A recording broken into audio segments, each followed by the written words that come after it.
Mateus capítulo 12, versículo 22 a 25. Então trouxeram-lhe um possuído, por um demônio cego e mudo, e ele o curou, de tal modo que o cego e mudo falava e via. E toda a multidão, espantada, dizia: Não é este o filho de Davi? Mas os fariseus, ouvindo isto, diziam: Este indivíduo não expulsa os demônios, senão por Beelzebul, príncipe dos demônios. Jesus, porém, conhecendo-lhes os pensamentos, disse-lhes: Todo reino dividido contra si mesmo é desolado, e toda cidade ou casa dividida contra si mesma não subsistirá. Esse é o Mateus 22 a 25. Eu li o 25 daquela hora, peço perdão para os irmãos. E vamos poder se assentar e vamos orar.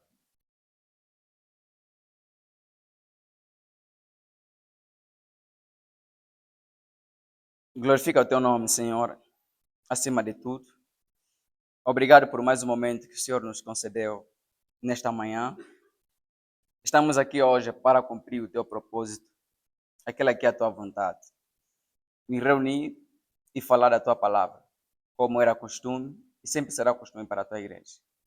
Em nome de Jesus, eu peço que o Senhor opere segundo a tua vontade nos corações de todos que cá se encontram. Assim como a tua palavra disse e mostrou que nós somos povo seu, tua herança, a tua geração, aqueles que vieram de ti. E nós conhecemos que nós temos um coração leve, um coração em boa terra. E é sobre esse coração, Senhor da glória, que vai cair a tua semente. E eu peço que o Senhor, poderosamente, faça crescê-la para que frutifique com base a tua palavra. 30, 60 e 100. Em nome de Jesus. Amém. Glorifico a Deus mais uma vez por estar aqui diante dos irmãos da igreja e também diante do Senhor. Vou começar a falar um pouco sobre o livro de Mateus e também, em geral, os evangelhos. Os evangelhos são livros, como nós conhecemos, livros históricos, narram a história do evangelho de Cristo, desde o seu nascimento até a sua morte. E toda a história nós conhecemos que tem alguns pontos essenciais, que nós chamamos de pontos principais, que nos fazem contar a mesma história. E o ponto principal do evangelho era sobre a morte e ressurreição de Jesus Cristo. Essa é a mensagem central do evangelho. Mas não poderiam chegar até ali sem contar tudo quanto Cristo fez antes desse momento. Então aqui tem uma descrição de Cristo como profeta, como evangelista, e tudo isso que está contado nesse livro dos evangelhos. E a história é contada de forma diferente por historiadores diferentes. Nós não podemos contar a mesma história. Nós podemos ouvir a mesma coisa, mas a forma que nós vamos narrar a história será diferente. Vai variar de cada pessoa, do conhecimento que cada um tem. Então, por isso que no livro dos evangelhos encontramos algumas coisas que em outros evangelhos não tem. Isso tem a ver muito com a consciência de cada um, com aquilo que ele viu de mais relevante para escrever, naquilo que mais lhe tocou. E é normal que assim aconteça. Até porque em alguns evangelhos, como no evangelho de João, aparentemente Jesus Cristo chamava mais João do que outros discípulos, né? Porque João sempre escrevia o discípulo amado. E isso não era um caso de como se João tivesse a mostrar que Cristo mais lhe amava. É uma forma que João tinha para falar dele mesmo. Eu também poderia falar assim, o discípulo amado, e falar de mim. Então ele não disse discípulo mais amado, é simplesmente o discípulo amado. E algumas vezes nós entendemos que está a falar que ele era mais amado, era mais querido, quando não era isso. Era apenas a descrição que ele tinha para falar dele, porque no livro de João é o único livro que não tem lá a palavra João. O apóstolo João, o discípulo João, no João não está. Então ele se descreveu como o mais amado, simplesmente. É normal, é livro dele, ele que escreveu, e ele gostou de se identificar dessa forma. Então nós temos o livro de Mateus, escrito por um homem que havia negado aquilo que é a origem dos judeus, porque Mateus, como nós conhecemos, era cobrador de impostos. Nós conhecemos quem eram os cobradores de impostos, né? Eram os taxados como rebeldes da nação, os contra. É normal que isso acontecesse, porque quando Angola estava a ser colonizada, né, pelos portugueses. Nós conhecemos muito bem que alguns de nossos irmãos se aliaram com os portugueses e depois começaram a tratar mal os outros angolanos também. E isso é normal acontecer. Muitos negam a nação, negam a pátria por causa de falta de bens materiais, por causa de alguma posição social que lhe é prometida. Então, o livro de Lucas foi escrito por Lucas, médico. Tem uma descrição muito maravilhosa que só tem no livro de Lucas. Todos os evangelhos não têm. Que é quando Cristo estava a orar em Getsemane, ele estava a suar sangue. Quer dizer, Lucas é o único que contou sobre esse acontecimento. Ninguém contou. É simplesmente Lucas. Provavelmente estava ligado, né, com aquilo que também é o conhecimento da medicina. Porque é uma coisa que tinha a ver com alguma coisa natural. Porque suar sangue é uma coisa natural. E tem a ver com uma profunda angústia. E Cristo não foi o único na história que suou sangue. Também houve outras pessoas, como homens no exército na Primeira Guerra e Segunda Guerra Mundial, como também algumas pessoas que eram condenadas à morte. No período que eles estavam para ser mortos, também tinham também aconteceu uma coisa com eles. Então, isso é uma coisa natural que acontece, tem a ver com o nosso organismo. E então, Lucas, como era médico, provavelmente, e ele pegou esse ênfase, né, esse acontecimento para dar mais ênfase naquilo que é o sofrimento de Cristo lá. Então, nós temos toda a descrição e cada pessoa focava-se também em alguma coisa que lhe era mais, que ele via que tinha mais impacto naquilo que aconteceu sob o sinal de Cristo. Então, aqui no livro de Mateus, nós vimos um cenário que foi narrado praticamente também nos outros evangelhos. Nos outros evangelhos nós encontramos isso, a descrição de que Cristo foi chamado de endemoniado, ou seja, de expulsar os demônios por meio de Beelzebul. Porque quando Cristo veio para o mundo, quando chegou para a Judeia, para Israel, ele encontrou um cenário religioso já montado, já estruturado, a partir da lei de Moisés. Já tinha todo esse cenário bem montado, bem estruturado. E quando ele começa a fazer alguns milagres que eram diferentes de muitos outros milagres que foram feitos antes, isso é natural escandalizar. É tipo nós aqui, nós já temos uma doutrina bem estruturada, nós temos as leis bem montadas, nós temos já o conhecimento bem apurado das escrituras, como nós dizemos, só as escrituras. Se aqui alguém aparecer e começar a fazer uma coisa que não está dentro desse só as escrituras, nós já conhecemos quem é um herege. Então, é natural, é normal que os judeus se escandalizassem com isso, olhassem para Cristo como um herege, como um falso. Porque Cristo, se nós observamos muito bem a lei de Moisés, que é o Pentateuco, o livro que originou todo o Antigo Testamento, ou os livros que originaram todo o Antigo Testamento, nós vamos observar que tem algumas coisas que Cristo acrescentou. A palavra diz, né, que ele não veio para abrogar nada, mas muita coisa que ele mudou naturalmente. Por exemplo, a lei do sábado. Ele, de fato, deixava que os seus discípulos comessem no sábado e fossem, como estava a passar uma vez, né, numa área em que tinha alimentação, seus discípulos pegaram a alimentação e começaram a esmagar e comer no sábado, uma coisa que era proibida. E muitos outros acontecimentos que Cristo fez no dia de sábado, que era proibido, como falar naquele camarada para levar cama, isso era proibido, nós conhecemos muito bem, com base à lei. Então ele estava já aqui a dar também aquilo que é a entrada do Novo Testamento, daquilo que é a nova aliança, como é que as coisas seriam. Então ele não estava simplesmente viver o Antigo Testamento, mas também estava a fazer a entrada do Novo Testamento. Então por isso que algumas coisas aqui Cristo foi fazendo que era, segundo a lei, era alguma coisa que era abominável, que era errado, que era repreensível. E isso era uma coisa normal, como por exemplo aconteceu com a mulher que foi apanhada no ato de adultério. Esta mulher, na lei nós conhecemos que deve ser apedrejada, deve ser matada. E Cristo defendeu esta mulher, que é um caso muito raro, não é normal acontecer, porque a lei dizia que essas mulheres devem ser apedrejadas, é uma coisa da lei. Então também, tipo, nós aqui, né, nós conhecemos muito bem que são as escrituras, e vem um irmão aqui dizer que recebeu uma nova revelação. Uma coisa absurda. É claro, não vamos se revoltar contra ele. Então essa revolta que os judeus ou os fariseus tinham contra Cristo não era, não vou dizer antibíblica, porque a Bíblia é o conjunto de todos esses livros, era anti-lei, ou anti-pentateuco, vou usar esse termo. Por quê? Porque era normal mesmo eles verem assim, porque não é normal essa pessoa vir distorcer aquilo que foi ensinado, vir falar alguma coisa diferente. Porque nós nos disseram para matar, ele está dizendo não mate, tenha misericórdia e muita outra coisa. Então nós temos aqui esta descrição exata. Quando Cristo expulsa o demônio, os demônios, os fariseus chegaram até ele porque a multidão ficou admirada. Ficou pasmática com aquilo que estava acontecendo naquele exato momento. Porque era um tipo era uma sequência de milagres que estava a fazer, que os profetas não tinham. Isso em si só. Nós não vemos aqui profeta Eliseu, aí ter com o endemoniado expulsar o demônio, ou abrir os olhos de um cego. Então isso não era típico dos profetas.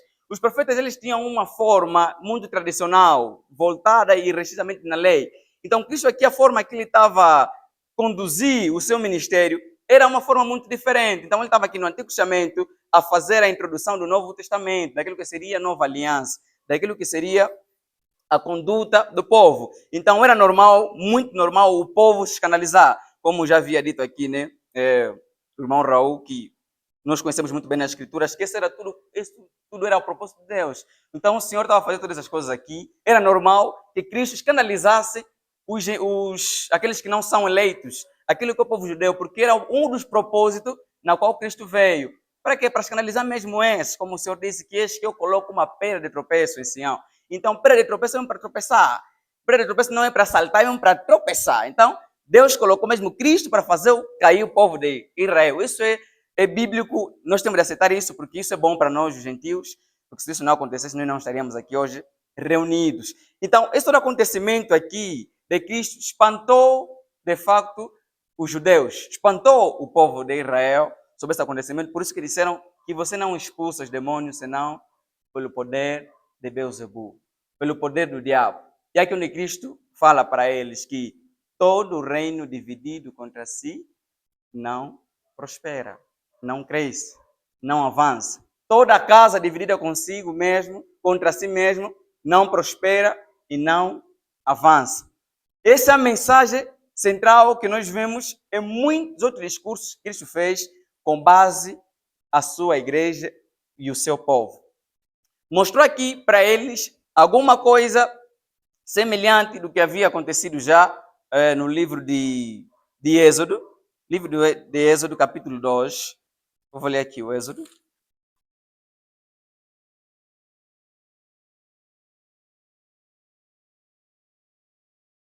Capítulo 2, versículo 13 a versículo 14. E quando saía no segundo dia, eis que 2 homens dos hebreus estavam contendendo. E ele disse ao que fazia a injustiça, por que feres ao teu companheiro? Ele disse, quem te fez por príncipe e juiz sobre nós? Intentas matar-me como mataste o egípcio? E Moisés temeu e disse, certamente este negócio já está conhecido. Esse cenário que aqui está no livro de Êxodo mostrava aquilo que é a descrição de que Cristo estava a mostrar aqui no livro de Mateus. Não é possível que numa casa, num exército, numa comunidade, num conjunto, num agrupamento, pessoas estiverem contra si e depois, ao mesmo tempo, prosperar. Isso é impossível. A prosperidade de um grupo, de um meio, de um conjunto, está intrinsecamente ligado com a união.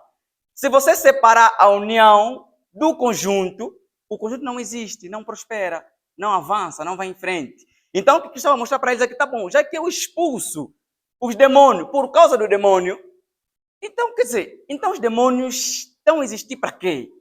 Porque não é possível que haja um reino e nesse mesmo reino começa a se combater e depois o mesmo reino continua a crescer. Então, eu vou mostrar que isso é completamente contra. Por isso é que nós hoje observamos muitos outros falsos profetas expulsando o demônio. A pergunta é, será que eles expulsam? É claro que não expulsam. Expulsam com o poder de quê? Porque o diabo não pode dar poder de expulsar o demônio.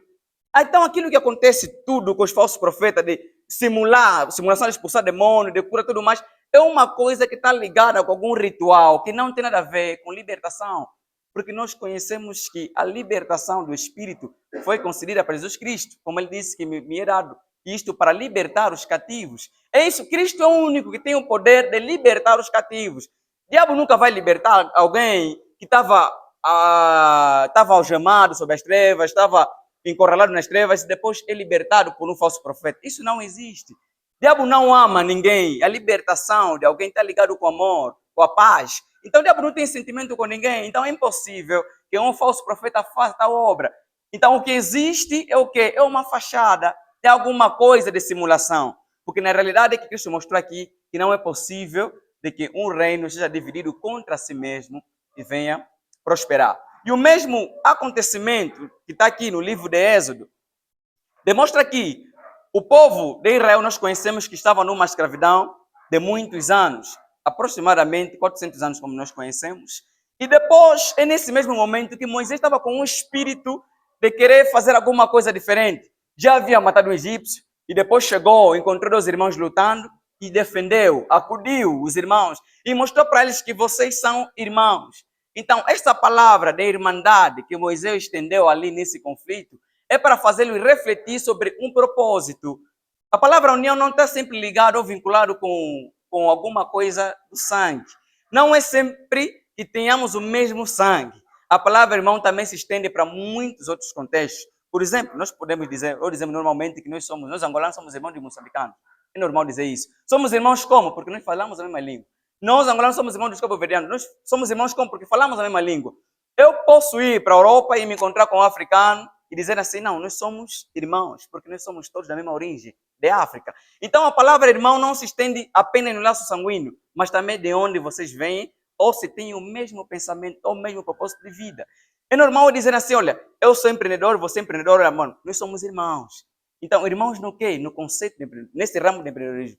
Nós somos irmãos. Então, a palavra irmão estende-se em todos os aspectos que liga o mesmo propósito, pensamentos, sangue, origem, tudo tem a ver com irmandade, ligação, conexão. Então, nós somos aqui irmãos em Cristo, mas também somos irmãos no mesmo pensamento. Então, nós também somos irmãos na doutrina, então nós temos muita coisa em comum e nós podemos chamar isso de irmandade, de junção, daquilo que tem a ver com a nossa ligação. Então, nós precisamos olhar nesse aspecto. Quando Moisés falou para eles sobre essa questão de que vocês são irmãos, não era simplesmente referindo-se que todos vieram de filho de Abraão, apesar que o contexto principal era mesmo este, mas também podemos olhar para esse aspecto como uma coisa mais abrangente. Mais do que filhos de Abraão, eles todos tinham o mesmo propósito, todos eram escravos, e por serem escravos, todos estavam à procura da liberdade. E a liberdade não buscariam, não encontrariam a liberdade se eles de fato não estivessem vinculados, ligados no mesmo propósito de vida. E é isso também que nós encontramos aqui no livro de Coríntios, livro de Coríntios, no capítulo 1 de Coríntios, nós temos aqui uma descrição muito boa.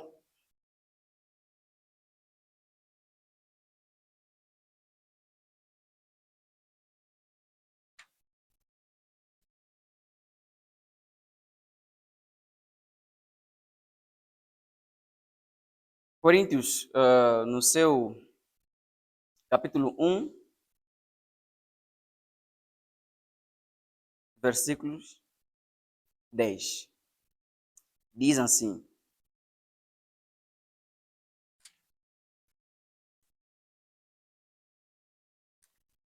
sim, 1:10. Rogo-vos, porém, irmãos, pelo nome do nosso Senhor Jesus Cristo, que digais todos uma mesma coisa e que não haja divisões entre vós. Antes, sejais perfeitamente unidos em uma mesma mente e em um mesmo julgamento.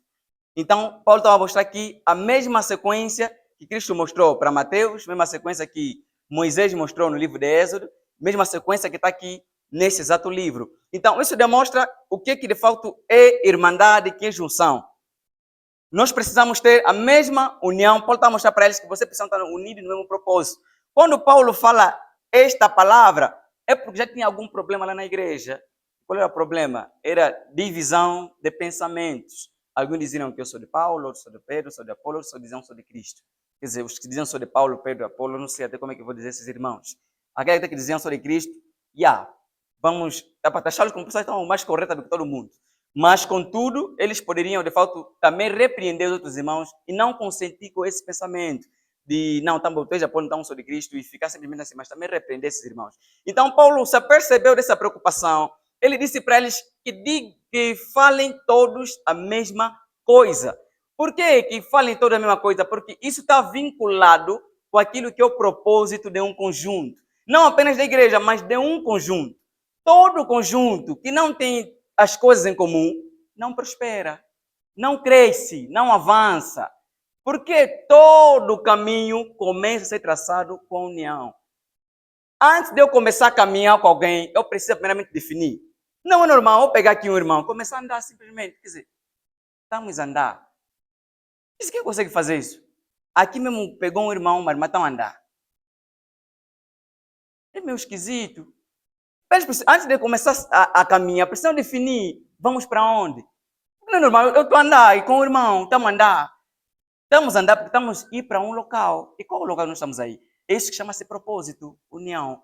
Nós precisamos ter isso como conjunto, como povo, como igreja. O que? Propósito de vida. O mesmo caminho, o mesmo pensamento. Caso contrário, é o que Cristo disse. Não tem como prosperar esse reino, esse conjunto, essa junção que está aqui. Não tem pernas para andar se não estiver em união. E é isso que de fato Cristo disse, ainda mais no livro de João, capítulo 17. Na sua oração, Cristo menciona alguma coisa que é ligada com este propósito. O livro de João capítulo 17, versículo 20. Ele diz assim: e oro não somente por estes, mas também por aqueles que pela sua palavra hão de crer em mim, para que todos sejam um, como tu, ó Pai, estás em mim e eu em ti, que também eles sejam um em nós, para que o mundo creia que tu me enviaste. E essa mesma palavra que também encontramos no livro de Atos, quando diz que e todos eram unidos. Era uma só a alma de todo o povo. Eles tinham tudo em comum. Essa palavra comunhão é diferente de reunião. Nós encontramos, né? Tem uma frase que diz: o que adianta a igreja estar reunida se não estiver unida? Então, a reunião muitas vezes pode ser confundida com a união. A união é uma coisa muito mais além da reunião. Então, é muito normal eu andar com alguém que não estou unido com ele. Por quê? Porque eu posso me reunir com ele para algum assunto normal. Eu posso me reunir, por exemplo, com algumas pessoas, né? Num local, vamos marcar uma reunião, nos encontramos aí. Não quer dizer que estamos unidos, não. Estaremos unidos naquele momento, em um propósito. Mas nós não temos uma união definitiva, como nós temos aqui como igreja. Aquela é apenas uma reunião que vai terminar ali. Então, isso aqui, de facto, é uma das palavras, né? Quando Cristo refere-se à descrição que está no livro de Mateus, quando ele fala no Mateus capítulo 16, ele fala o quê?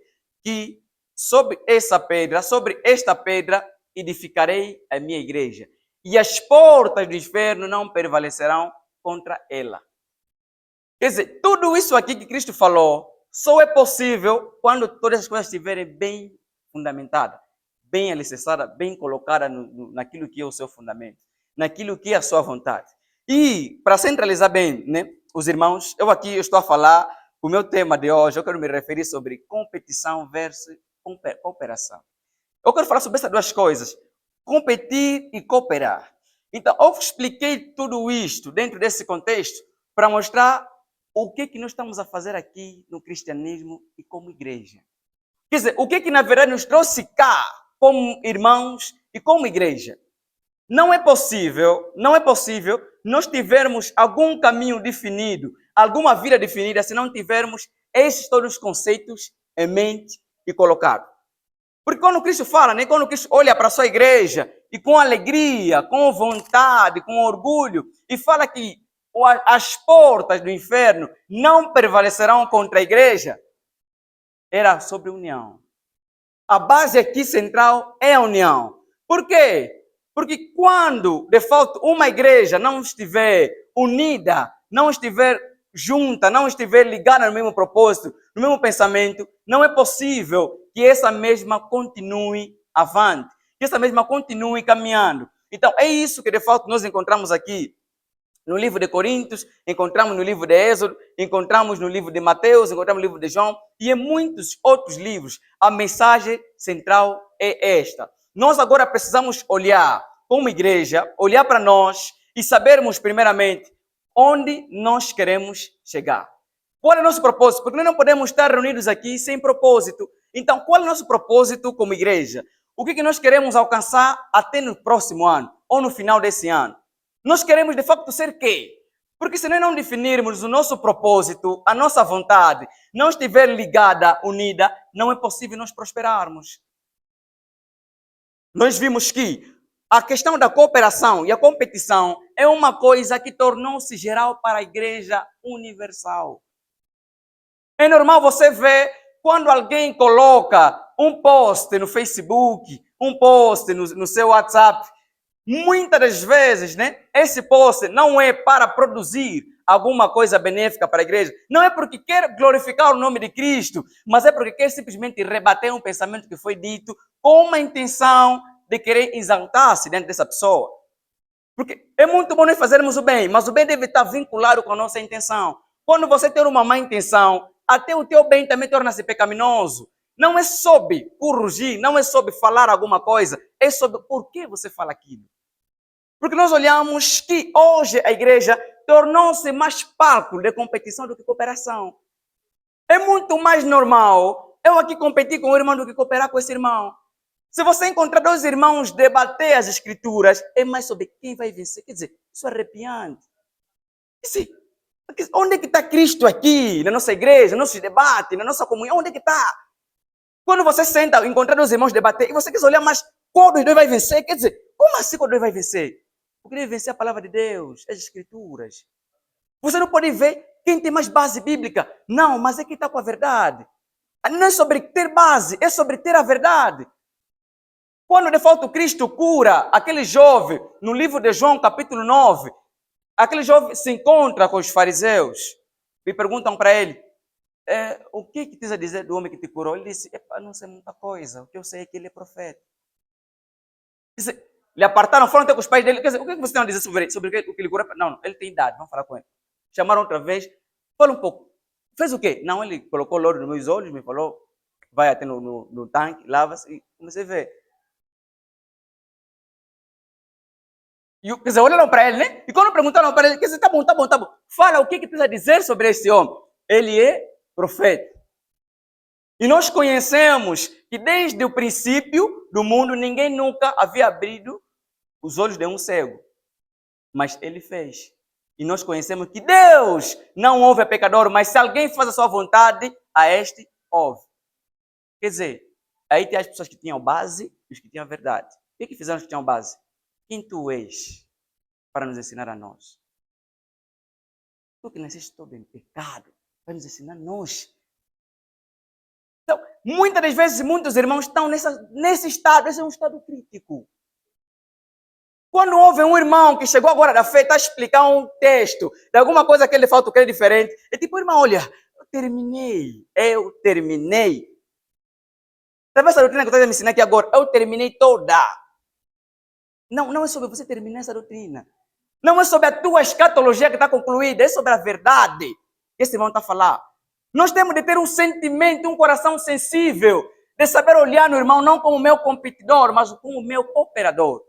Eu preciso olhar, quando o irmão fala comigo, a irmã fala comigo, sobre um texto, sobre uma palavra das Escrituras, eu preciso sentar primeiro, abrir a Escritura, refletir. Porque nós somos bons em responder rápido as coisas, não conseguimos refletir. Por quê? Porque nós não queremos aprender.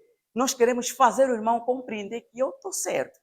Eu estou com a verdade. Eu tenho estrutura, tenho base, tenho conhecimento. E esse conhecimento, essa coisa que nós temos em igreja, isso está a corroer o cristianismo.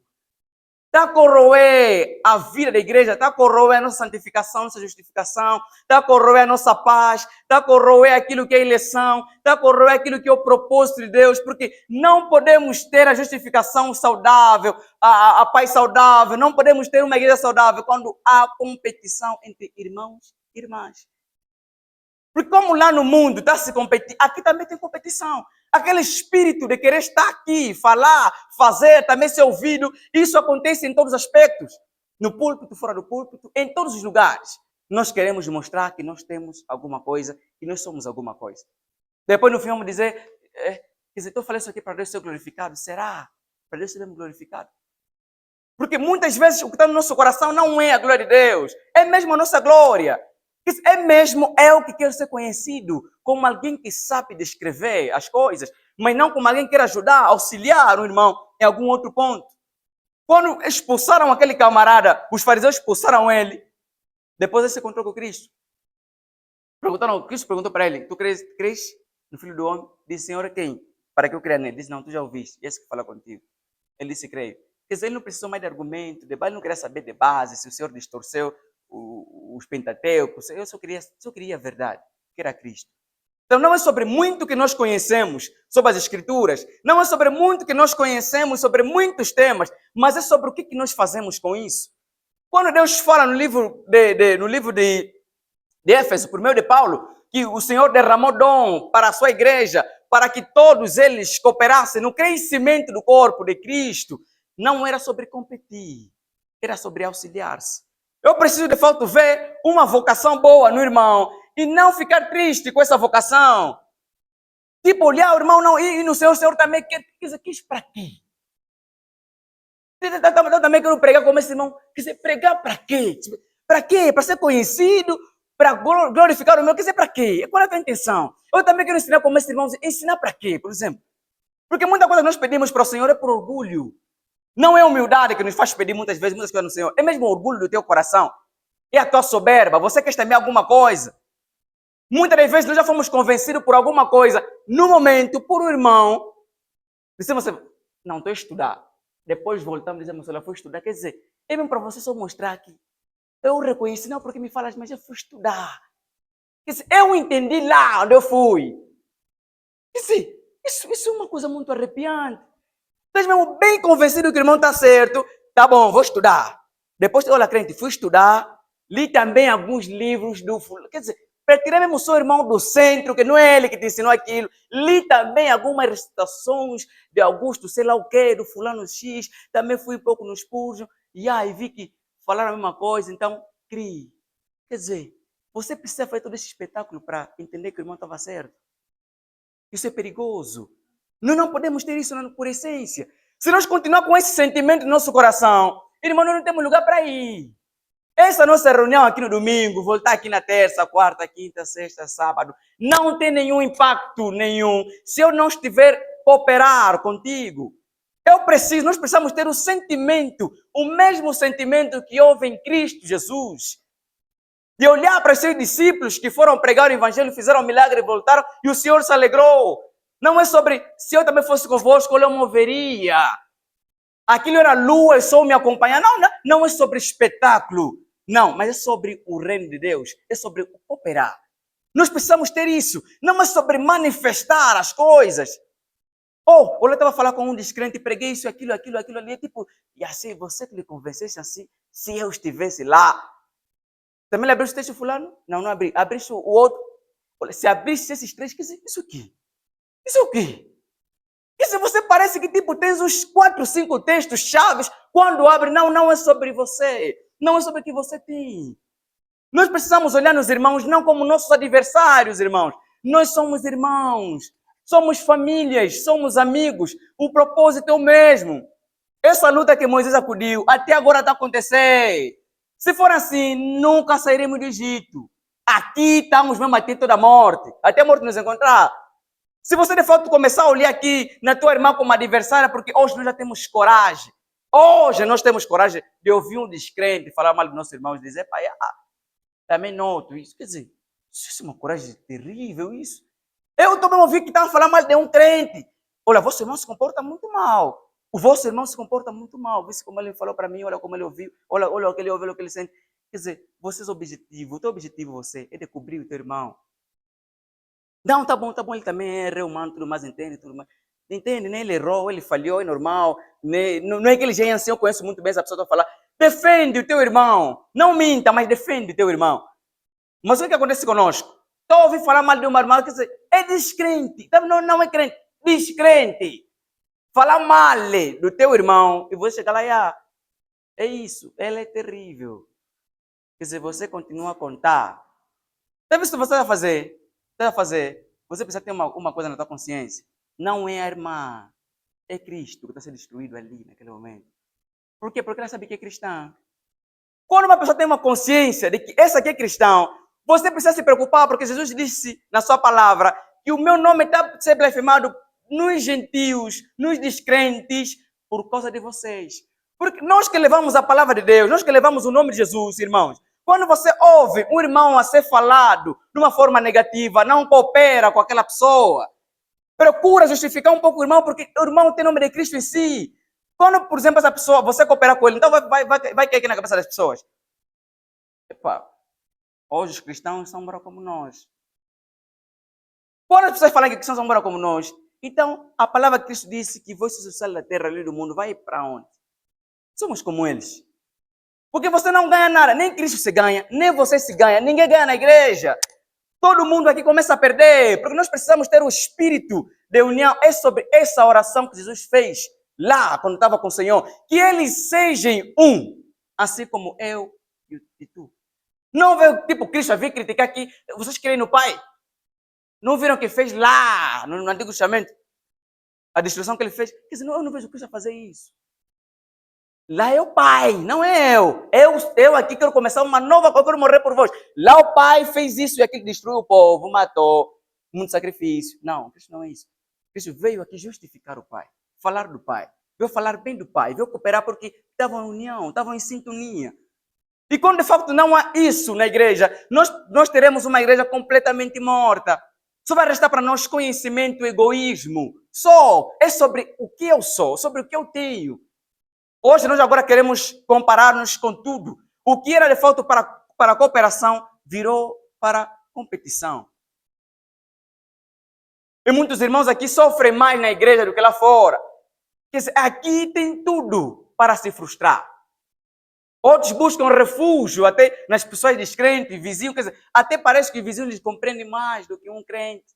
Quando vem aqui parece que a aflição é tão grande que o irmão até tem, alguns irmãos até têm medo de confessar alguma coisa para alguém, tipo, falar algo para alguém. Quer dizer, a pessoa antes de orar por você já te fez 1000 críticas. Quer dizer, é uma mas tanta opressão que nós estamos a passar entre nós, irmãos. É uma luta, uma disputa. Não sei se nós queremos que tipo de poder. Quando de fato o Cristo falou, olha para os descrentes, para os governantes. Quem governa entre eles? São os maiores, não é isso? Sim, mas vocês não serão assim.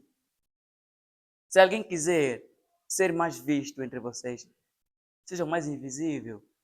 Se alguém quer ter mais nome na igreja, seja o que menos tenha nome. Se alguém quer estar mais em frente, fica mais atrás. Quer dizer, Cristo vai mostrar uma lei contrária daquilo que a igreja poderia andar.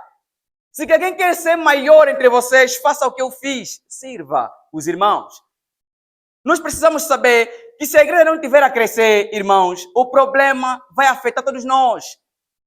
A preocupação que eu devo ter da vida espiritual do meu irmão não é sobre eu querer me manifestar que eu sou maior do que ele, mas é pelo auxílio que ele precisa prestar para a igreja. Eu preciso orar por esse irmão, por aquele irmão, porque nós como igreja precisamos deles, ativos, aqui na igreja. Se de fato todos os irmãos estiverem mal espiritualmente, irmãos, você acha que vai permanecer? Aquele irmão consegue andar sozinho? Ninguém. Quem aqui mesmo consegue andar sozinho? Se nós agora, todos nós, abandonar a fé, ficar sozinho em Cristo, vamos te ver, se vai até onde? Quantos anos vai demorar? Então, se você acha que nós somos tão desnecessários para a tua vida, que é mais você do que nós, que o nosso crescimento espiritual para ti até traz desconforto, tá bom, nós deixaremos a Cristo, sirva você sozinho. São poucos dias que você vai ficar no Senhor. É mundano em todos os lados, que você serás completamente descrente em pouco tempo. Então você precisa saber a necessidade que um irmão é para você.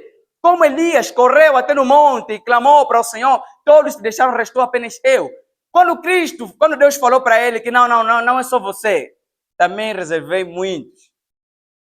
Alguns até que dizem que talvez Elias estava se orgulhando. Não tem nada a ver disso. Isso aqui, colocar pecado no outro. Só estava a fugir. Nós, não sei. Você estava a fugir, estava aflito. Aquele não, o Senhor repreendeu. Ele repreendeu como? Porque tem muita coisa para nós entendermos, só podemos já entender isso mesmo. Tem irmãos que cansam, sinceramente. Não é isso. Elias ficou confortável quando viu aquilo aí. Não é aquele sentimento, não, tipo, também tem outros. Tipo, queria buscar uma glória lá em frente, ele falando, também tem outros. São 7.000. Não é nada disso. Ele ficou alegre e voltou para os irmãos. E houve aquele avivamento que houve no povo de Israel.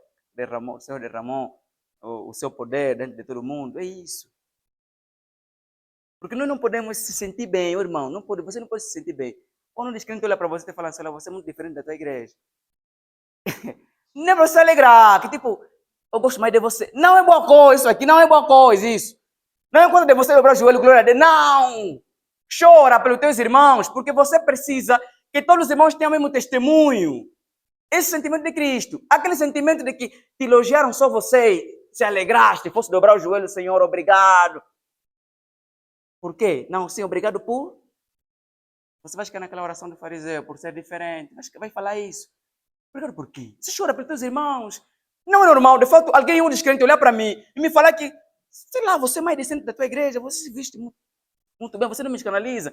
Eu dizia, pai, sinceramente, de fato, não, isso não é coisa de se orgulhar. Você precisa se entristecer porque você precisa trazer para o mundo a imagem bonita de todos os teus irmãos. A tua alegria no coração é saber assim, olha, sinceramente, vocês são uma excelência. Não vocês, o vosso conjunto. Por quê? Porque o vosso conjunto transborda, demonstra, reflete a imagem de Cristo. Não podes ficar alegre quando estão falando mal do teu irmão. Não, ele não é teu inimigo, é o teu irmão. Professa a mesma fé que você. Quando de fato os cristãos foram chamados de cristãos lá na Antioquia, não era uma questão de que um deles era bem destacado, então esse aqui tem Cristo. Não, é sobre o conjunto. O que os irmãos fazem todo unido, ninguém consegue fazer sozinho. Ninguém aqui na igreja consegue mover o mundo. Ele mesmo ninguém. Não aqui porque ele foi orar por muitos meses, voltou a mover o bairro dele. É mentira. Moveu a cidade toda. Não existe isso aqui na Bíblia. Nunca vai acontecer. É sobre muitos, um conjunto, um agrupamento. Deus nunca levantou uma pessoa na história da igreja. Um irmão que moveu um bairro, o mundo todo. Não, ele sozinho. A história conta isso, não. Fulano, cicrano, orou, fez aquilo, toda a cidade. Não é assim. Biblicamente não é assim. Ele não estava sozinho, tinha irmãos. Tá bom, ele foi o cabeça, foi o principal, mas tinha outros que operaram com ele. Como é que uma pessoa vai mover uma provisatória? Vai mover como? Como vai mover? Ainda por cima, naquele tempo lá que nem televisão se tinham. Vai mover uma cidade toda, uma pessoa. Ele mesmo, só mesmo ele que vai mover aquela toda a cidade. Vai fazer como? Vai se dividir como? Vai estar em quantas casas naquele dia? É onipresente aquela pessoa. Não, é sobre um conjunto. Ele sim foi o principiante. Ele foi a pessoa que deu a iniciativa. Mas ele não fez sozinho aquela coisa. Ele fez com irmãos, com pessoas, com conjunto. Então esse aspecto de que nós queremos simplesmente movimentar a igreja sozinho, movimentar porque na igreja estava muito mais espiritualmente, mas quando me dediquei, não é sobre você se dedicar. Você precisa ter influência para teus irmãos crescerem espiritualmente. Se de fato a tua vida é espiritual, não faz os irmãos crescer espiritualmente, você é carnal. Não existe, não tem como uma brasa não fazer outra brasa uma brasa não fazer outra brasa acender ao lado dele, não tem como. O irmão que está um devoto, tão espiritual, mas o irmão que está ao teu lado mesmo não está bem com o Senhor há muito tempo. Isso não é justificável. Como é possível? Eu estou sendo avivado mesmo, a pessoa que dorme comigo, dessa apartado do Senhor, está descrente, abandonou a fé, o irmão caiu, abandonou a fé. Eu estou bem avivado. Que tipo de avivamento? Não, você não está. Nesse não é avivamento, isso é egoísmo. Você foi cegado pelo teu entendimento. Todo crescimento espiritual, isso abrange para todo mundo. Quem está bem com o Senhor contamina as pessoas. Quem está bem com o Senhor vai influenciar as pessoas de uma forma grandiosa, uma forma muito natural. Eu não preciso me esforçar para me influenciar positivamente meu irmão. O estar bem com Deus naturalmente me faz influenciar esse irmão a estar bem. Isso é natural. Então nós não podemos ter o conceito de que nós, quando estamos bem, nós podemos estar bem e muito bem. E toda a igreja estiver fraca espiritualmente. E eu estou avivado. Não é possível. Se de fato uma igreja está andando mal, está andando mesmo mal, é porque os que estão bem também estão mais ou menos. E quando você está mesmo bem com o Senhor, tem uma conexão muito grande com Deus, um avivamento com o Senhor, é impossível não contaminar. Nós temos isso em toda a Bíblia. É impossível não contaminar, não é impossível você não contaminar. Ou os irmãos te contaminam, ou você contamina os irmãos. Ninguém consegue andar sozinho, ninguém consegue ficar só, ele mesmo, bem com o Senhor por muito tempo, diante de irmãos tão fracos, carnais, desviados. Não é possível. Você vai contaminar positivamente essas pessoas, porque você está bem com Deus. Então nós temos de ter a ciência que ninguém no cristianismo cresce sozinho. Ninguém consegue ficar saliento na igreja que é um irmão que só ele mesmo conhece, só ele está bem, só ele tem estrutura, só ele está bem crescido. Não, não é sobre isso. Isso demonstra um sentimento de competição, não é cooperação. Porque eu não posso me alegrar com essas coisas. Quando eu percebo que eu sou a pessoa que mais fala a verdade na igreja, não é coisa de eu postar no Facebook. Não é coisa de eu me alegrar, de ir lá, estou alegre por isso. Não é coisa de eu ficar triste pelos meus irmãos, porque meus irmãos estão a distorcer a Bíblia, estão a falar coisa que não é verdade. Isso que chama-se união, amor, preocupação para com os meus irmãos. O contrário disso, nós teremos simplesmente nosso ego. Nós teremos simplesmente nós. Por quê? Porque o amor, a comunhão, a conexão com meu irmão vai me trazer preocupação naturalmente com essa pessoa. E se eu de fato tiver a ver esse irmão a caminhar mal, eu chegarei até ele, vou querer influenciar positivamente esse irmão. Vou falar alguma coisa, vou trazer um ensinamento, para que esse irmão depois venha a estar bem, espiritualmente, deve estar bem com o Senhor. E quando de fato isto não se veja na igreja, nós teremos de fato aquilo que nós vemos. Quando não há uma união, não há uma conexão de propósito numa igreja, nós veremos o que nós temos visto. Parece que cada um de nós aqui vive a vida dele. Estamos apenas aqui no culto, depois vamos para casa, cada um tem o seu propósito. Uma igreja, uma doutrina, são, quer dizer, uma doutrina são uma, mas são 10 linhagens diferentes, quer dizer, uma igreja. Ainda acha que isso aqui é só as escrituras? Quer dizer, você acha que isso aqui é normal numa igreja? Uma doutrina, é só sobre o culto, mas são 5 irmãos que têm posição diferente do culto. Quer dizer, não é saudável, isso não é saúde. Não teremos assim propósito definido com essas coisas aqui. Quando você vê que o irmão tem um ponto diferente contigo, ora, se preocupa com o teu irmão, principalmente se for da tua comunidade, da tua igreja. Porque vocês como igreja, como comunidade, vocês precisam ter uma coisa alinhada. Porque senão nós teremos aqui pessoas andar como querem andar. Esse aqui não ouve aquela música que ele ouve, esse aqui não bebe aquela bebida que ele bebe, esse aqui não come aquilo que ele come. Então depois vai criar aquele cisma na igreja, aquela divisão. Eu sou dos que não comem, eu sou dos que comem. Quer dizer, eu sou dos que não bebem, eu sou dos que bebem. Esse sentimento aqui, depois não causa muitas boas coisas na igreja. Começa a trazer alguns pequenos problemas que entram, depois ficam grandes. Porque todo problema na igreja começa pequeno, depois cresce e fica muito grande. E depois vai haver o quê? Grupos. Vai haver uma divisão, vai começar a haver grupos. Os irmãos que são continuistas andam mais juntos, sessionistas andam juntos. Os irmãos que são arminianos estão num grupo, os calvinistas. Quer dizer, isso aqui numa igreja, irmão, isso é terrível. As irmãs que gostam de tranças com cor estão no mesmo lado, os que trançam sem cor também no outro lado. Isso não é saúde, isso não é crescimento. Não é uma coisa que nós temos de nos alegrar, porque nós não podemos só crescer naquilo que é o conhecimento. Nós precisamos também crescer no propósito de vida como igreja, que é a união, que é a paz, que é a conexão com os irmãos. As pessoas precisam olhar para nós e ver que nós temos a mesma linhagem de pensamento.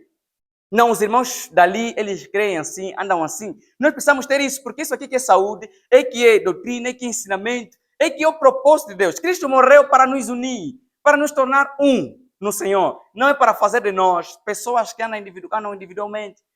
Não pode ser isso, não pode acontecer isso. Nós temos de lutar no máximo possível até tornar a igreja unida. Irmãos com o mesmo pensamento, irmãs com o mesmo pensamento, mesmo propósito de vida. Nós temos de ter a paz. Eu tenho que deixar com paz com esse irmão. Não é escolher estar com alguém, tipo, não, gosto de estar mais com fulano, gosto de estar mais com a ciclana, porque quando estou com esse fala isso, quando estou com aquele fala aquilo, e depois sentir-se normal. Quer dizer, ouvir um problema tão grave assim como esse, e achar que é uma coisa muito normal, muito simples, e convivermos com isso. E depois nós queremos crescer como igreja, vamos crescer como igreja. Aqui vamos mesmo dizer que a porta de ferro não prevalecerá contra essa igreja assim. É possível dizermos para aqueles que estavam a lutar no Egito que eles poderiam ser libertos assim? Lutar contra eles? Não é possível. Se hoje não se definirmos, não colocarmos os pés no chão, não unirmos nossos propósitos, não voltar a nos perdoar, nos amar, nos ligar e colocarmos a competição num nível mais elevado do que a cooperação, nós vamos começar a decair como igreja, todos os dias das nossas vidas. Vamos começar a perder aquilo que é o nosso fim, nosso propósito.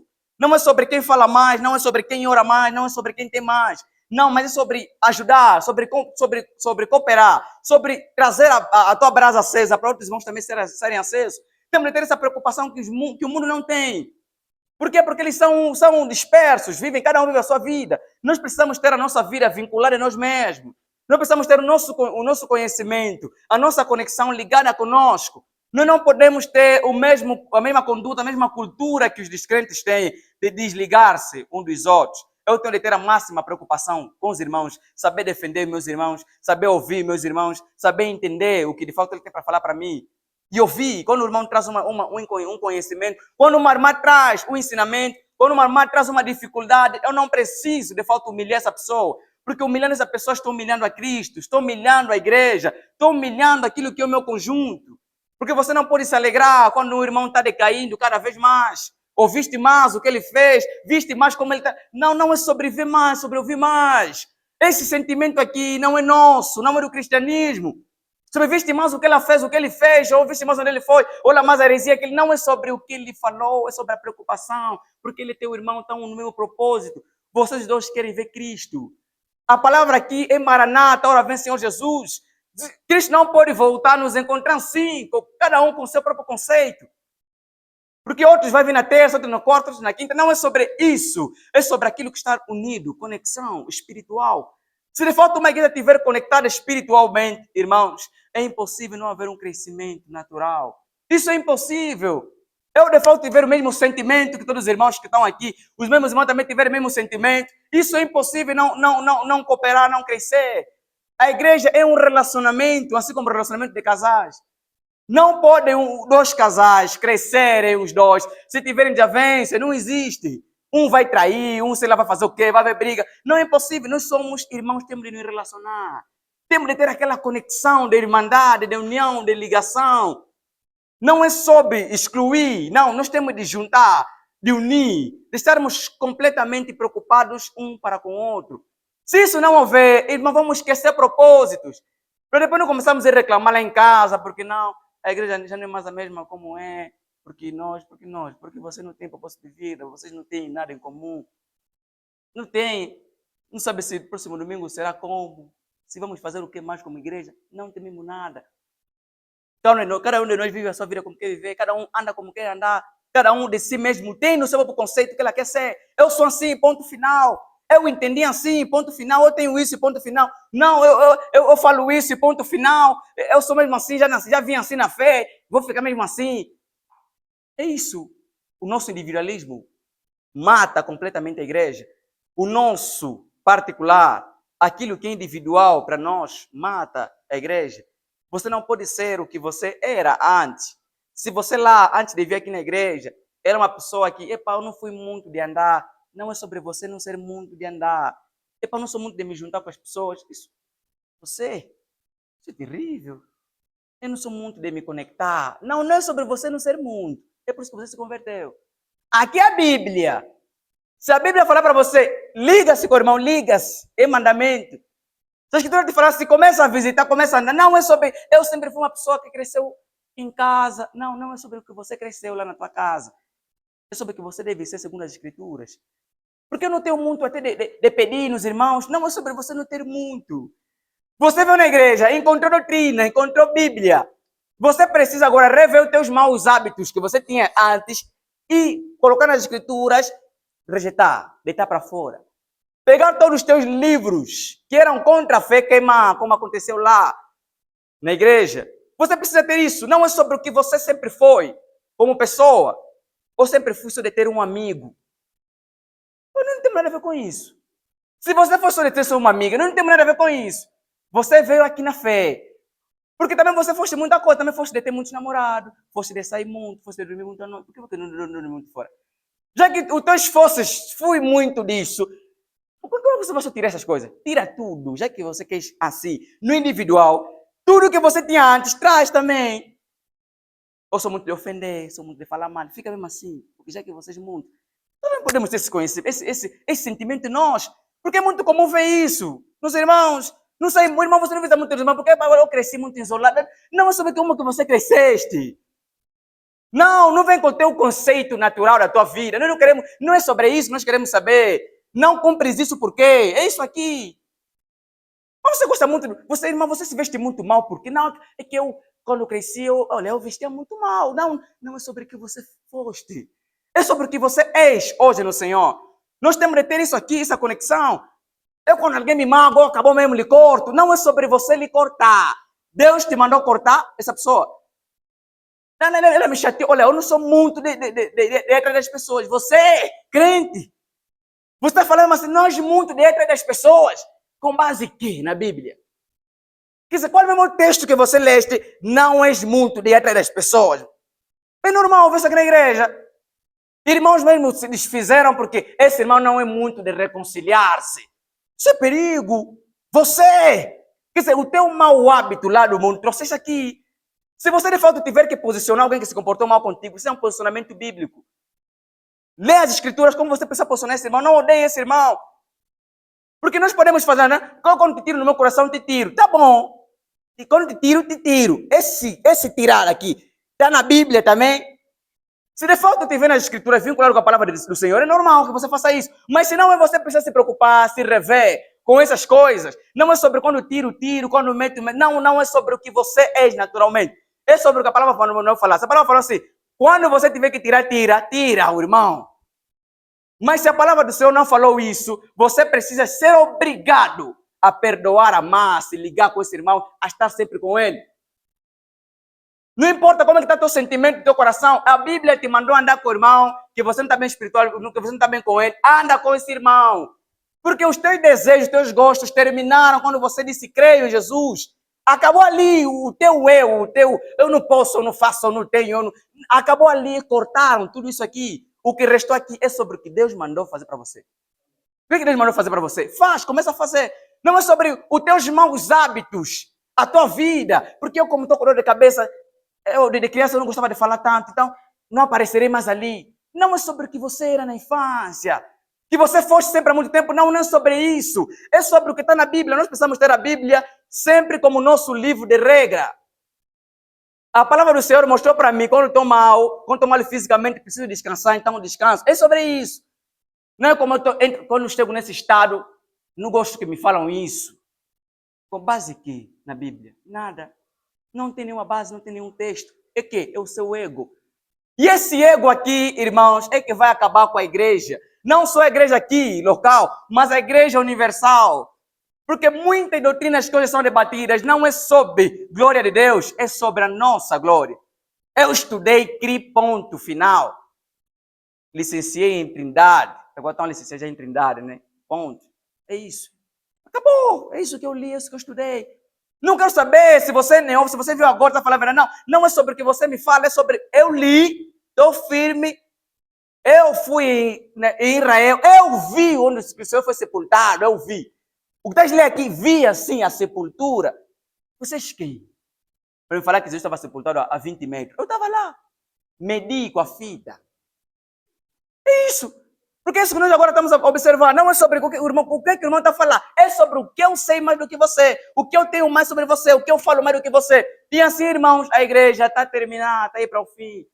Não é isso que Cristo falou que a porta do inferno não prevalecerá contra ela. Não, vai prevalecer contra ela. Normalmente. Assim, vai prevalecer contra ela. Porque estamos cheios de nós mesmos. Muito egoísmo. Somos tão egoístas, irmãos. Nós somos tão egoístas que estamos a começar a acabar com a obra de Cristo, naturalmente. Cada um aqui agora tem desejo dele. Agora o cristianismo virou tipo... As doutrinas no cristianismo agora estão tipo pratos preferidos, né? Não como feijão, não. O meu é frango, o meu é carne. Quer dizer, agora estamos escolhendo doutrina tipo pratos, né? No restaurante. Você crê em quê? Você crê em quê? Eu creio nisso. Quer dizer, parece que tem de avança ficou algo tão natural, tão normal. Que é normal até eu não ter conexão com o irmão, não ligar o irmão, não me preocupar com o irmão. Qual é a nossa desculpa? Nossa desculpa, sempre falamos aqui, não teria a mesma conexão com todos os irmãos. Sim, isso é verdade. Mas essa tua desculpa também ajuda você a ser negligente com teu irmão, normalmente. Você pega essa justificativa e se exclui da vida dos irmãos. Fica lá no teu cantinho. Ninguém mais quer se preocupar. Quando é falta essa preocupação, essa conexão, essa ligação com a igreja começar a terminar, só vai receber aquilo que é a palavra união. Só vai receber já a nossa união. Viemos para o culto, cultuamos, fomos. Se encontramos na internet, lá se falamos algumas coisas, um post, um meme, rimos, acabou. Quer dizer, somos assim já como igreja. Naturalmente, nós estamos a destruir aquilo que é a obra de Cristo. Porque a essência não é essa. É que nós, cada irmão aqui, olha para aquilo que é o seu. Está vendo o teu eu? Pega, coloca de lado. Faça o que Cristo te mandou fazer para com teu irmão. Se ele te feriu, o Senhor te falou, perdoa. Não é sobre o não conseguires. Não, eu não consigo até. Quer dizer, não é sobre isso. Se não consegues ou não, isso não tem nada a ver conosco. Tens de conseguir, isso é obrigação. O Senhor não está a te opinião. Isso não é opinião nada aqui na Bíblia. Tipo, por minha opinião, perdoa. Não, está a te mandar fazer isso. Se de fato o Senhor te falou para você ir ver esse irmão que estás mal com ele, lhe visitar, está no hospital, está doente, traz comida, traga comida nesse irmão. Por quê? Porque te mandaram. Se você tens no teu conceito de quando não estou bem com alguém, até comida não consigo fazer para ele, isso não tem nada a ver conosco. Não é da Bíblia isso aqui. Faça o que o Senhor mandou fazer para você. Preocupa-te com teu irmão, conecta-se com ele naquilo que é a vontade do Senhor. É isso aqui. Se nós tivermos isso como igreja, essa ligação, esse vínculo como igreja, então a palavra que o Senhor disse que e as portas do inferno não prevalecerão contra ela, vai ser cumprida normalmente. Nós estamos ligados. Não se consegue destruir por todo um exército unido, conectado. Não tem como. A força de um exército vence pela união. Nós vimos governos, ditadores a caírem. Não caiu porque um deles... Quem fez cair? Por que a pessoa fez cair um ditador? Um sozinho me levantou, tirou o ditador do trono. Quem? Levantou-me da sua casa, foi tirar o ditador. Quem? E se entregar na morte aí. Todos os ditadores que caíram a nível do mundo foi por força comum. É um grupo de muita gente que foram avante até destruir. É isso que nós precisamos ter como igreja. Se queremos tirar a carnalidade na igreja, a desunião, a contenda, sei lá, a falta de crescimento, não é você sozinho. Não se exclua apenas você, não. Tenta trabalhar com outros irmãos, coopera com outros irmãos, explica o propósito e começa a avançar. Quando os 5 irmãos e 6 estiverem unidos no mesmo propósito, as coisas funcionam. Vai dar certo, vai funcionar. Porque muita coisa aqui na igreja não mudou, porque alguns irmãos estão fazendo individualmente. Querem mudar a igreja, ele mesmo sozinho. Tipo, ele mesmo único que está aqui cristão. E está a fazer boa coisa. Já está 3 meses a orar pela igreja, mas não comunica nenhum irmão mesmo. Quer dizer, você não partilha para nenhum irmão. O que você fazer daqui? É isso que nós vimos aí, nós pensamos que esse John Wesley, que tipo, John Wesley se levantou e pregou, sei lá, toda Roma sozinho, ou que onde ele estava. Isso é mentira, isso aqui não existe. Jesus deixou 12 apóstolos, porque um não seria possível mover o mundo.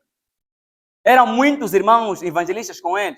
Nós temos de ter esse conceito. Quando você quer mudar a igreja, quando você quer ver a igreja crescer, não guarda esse propósito contigo, não vai se separar. Vai se separar por muitos anos ou por muitos meses. Estou a orar por esse propósito já há um tempo para a igreja voltar a fazer isso. Falaste para quem? Ninguém. Ele é o único, tipo o Espírito Santo. Você vai fazer o quê?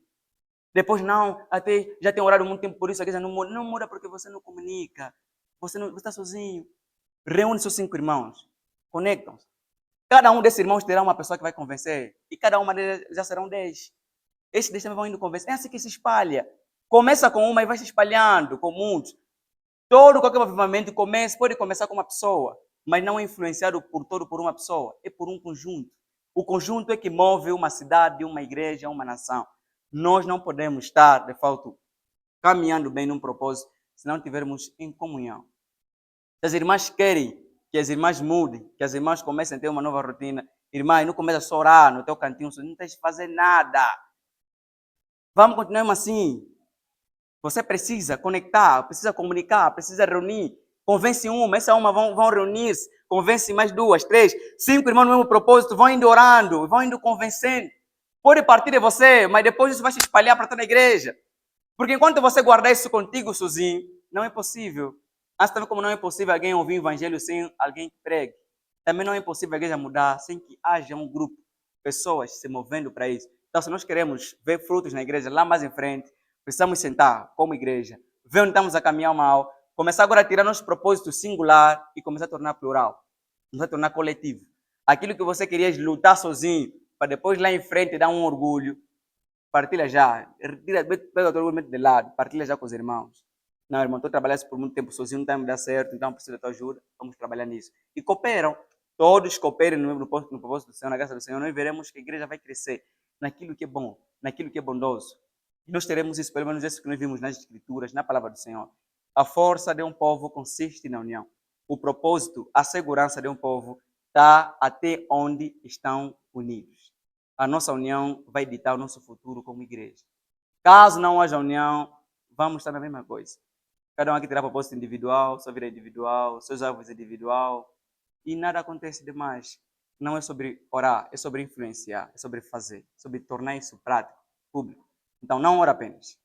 Faça também as coisas acontecer, para que depois não se frustres, pensar que Deus não está te responder. Estás a fazer mal, são as mesmas coisas. Faça bem, junta a tua influência com a tua oração, conecta isso, começa agora a se dedicar para os irmãos, para a igreja, em geral, e nós teremos alguma coisa muito boa. Amém, irmãos? Amém. Vamos poder orar.